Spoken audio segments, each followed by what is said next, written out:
Hi, I'm Laurie Dobson, and this is a quick video on February 13th, 2021. Just outside briefly here, as you can see, icicles are melting. Would be nice if some hard feelings could melt and people could work again together as we have hoped they would. And, you know, the great idea that when we get new representation in the White House and in the Capitol, that we can do some good with it. So, you know, getting lots of quick changes through before people even knew what they were, all these executive orders, it's gotten me kind of furious. And I'm just, so this video is about why I think there's such incredible idiocy amongst the Democrats, which I have supported pretty much all my political life. And I just am at this point wondering why people still think that this is the party that can just get a pass without giving them any crap and just letting them, you know, just think that, okay, now we can go back to sleep. I think that was a comment I heard. You know, we can rest now because, okay, we've got things in good hands. Well, you know, you've got people in place like John Kerry, and I have to say, I think he represents a lot of people in the Democratic Party. In his attitudes, he knows what to say to a strong blue crowd. And yet, my experience of him is seeing his just insensitive regard for regular people makes him not an adequate person to head up anything in a country that's been suffering under all of these lockdowns and stresses, all the economic stresses. First of all, he's married to the woman who inherited the Heinz ketchup organization, Teresa Heinz Kerry, who I spoke to once, and in Manchester, New Hampshire, on the eve of her husband's winning the primary.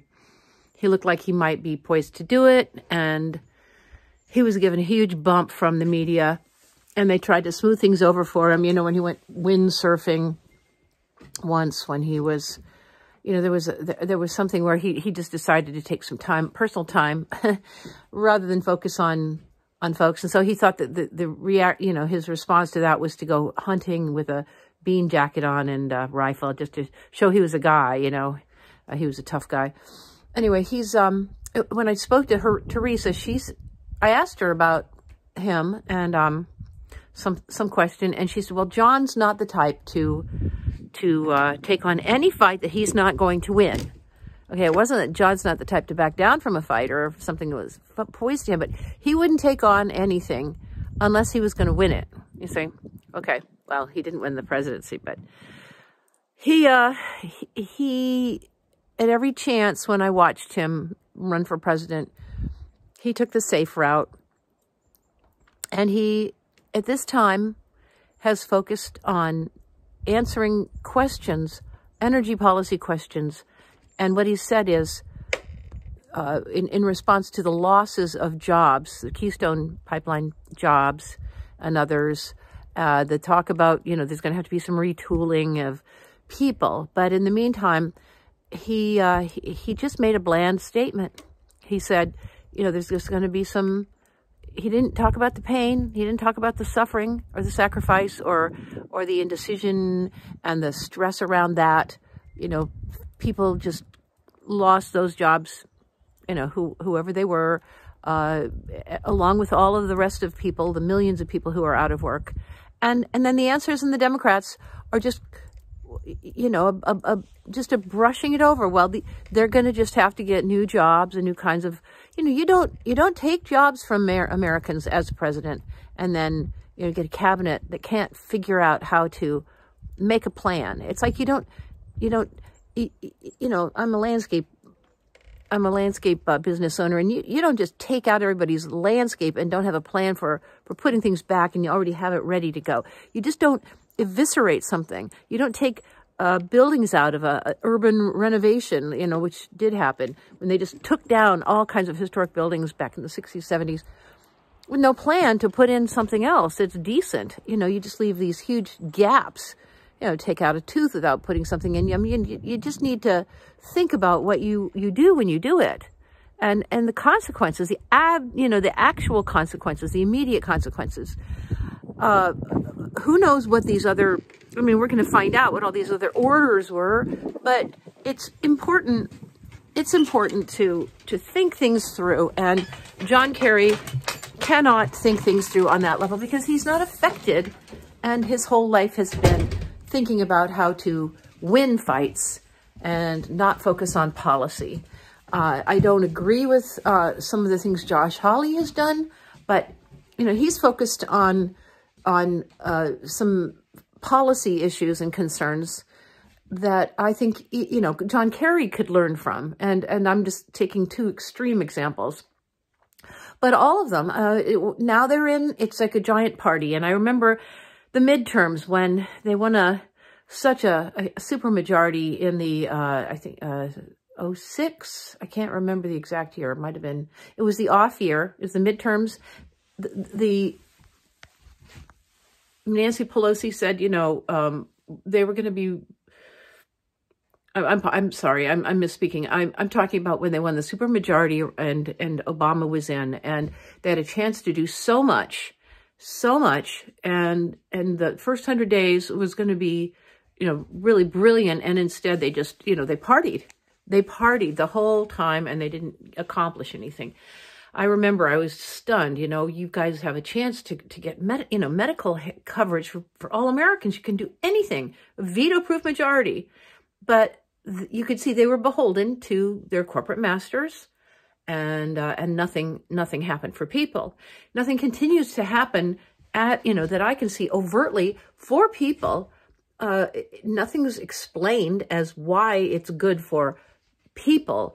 And I just believe it's because we don't have a president that's focused on a constitution. We have a president that's focused on corporation and how that benefits first and foremost. And John Kerry is there to appease and placate the concerns of those people. So, you know, he's acknowledging there's pain, but he's brushing it off. And he's saying, well, you know, there's going to be pain, you know, it's a surgery. And I was like, these are not, I mean, I don't know that he said that, but that's the mentality that it's okay. It's just an operation and you'll just have to deal with it. And people have been dealing with enough. And so enough is enough. It's time to bring jobs back in and not taking them away. You don't have to take a job away to bring another job in, is my point. You know, you're just trying to signal to people that you're changing. Well, that's fine, but you don't take jobs away to signal a change, because the only person you're signaling a change to are the corporations and the people overseas and all the bennies that they were expecting and the deals and the money being made and the corruption. You're benefiting the corrupt when you do things like that. Why can't politicians listen to normal people who have a finger on the pulse and, you know, understand or listening to what's going on in the heart of this country, the extreme pain? You know, the Washington Post wrote in a column, to their credit, talking about why the protesters at the Capitol did what they did. And they found out, surprising to them, not to the rest of us, that they were desperate. They were financially desperate people, and they just put their last ducats together to go and make a protest. They were urged to protest, to make a voice, to call out. And unfortunately, there were those other interests that wanted to see that turn into a melee so the message could get destroyed. Now, you think about that. Think about the money, okay? If you're interested in dismissing the valid points of people coming to protest, and you want to stop any kind of an election focus that might look at where the fraud might be or whether there was some, and to seek retribution for that, or just, not retribution's the wrong word, but to seek, you know, a form of review to be able to have some confidence in results, you're going to need you're going to need to have people be able to go through a process like that in the Congress. And so what happened? The first thing that happened, everything got shut down. So I don't know if anybody else has thought about this or is even willing to say it, but I do think there was an attempt to infiltrate that, it was a mile away from where he was speaking. When you think about Trump speaking a mile away, you have a lot of older people, you have a lot of all kinds of people, families, a mile away. That riot already was happening by others who rushed the gun, who didn't listen to the end of the speech of the president, had already started. I mean, yeah, there could have been some elements there that were part of his crowd, but it could have also contained elements that weren't.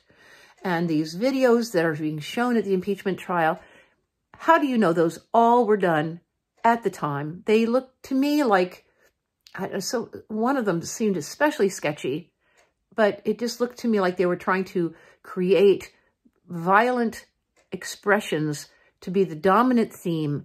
And when I first saw the New Yorker's 12-minute or 11-minute video compilation of pictures from the Capitol that they did because they felt they should release it, and you see 10 or 11, 12 minutes of people. Well, first of all, they were praying. Some of them were praying, trying to be peaceful, trying to, if you see it in context, people walking through velvet lines, walking in. I imagine that many people went in there and were surprised that it was open and they could go in and they could just look around. Some people maybe never had gone to the Capitol before, just wanted to see their house.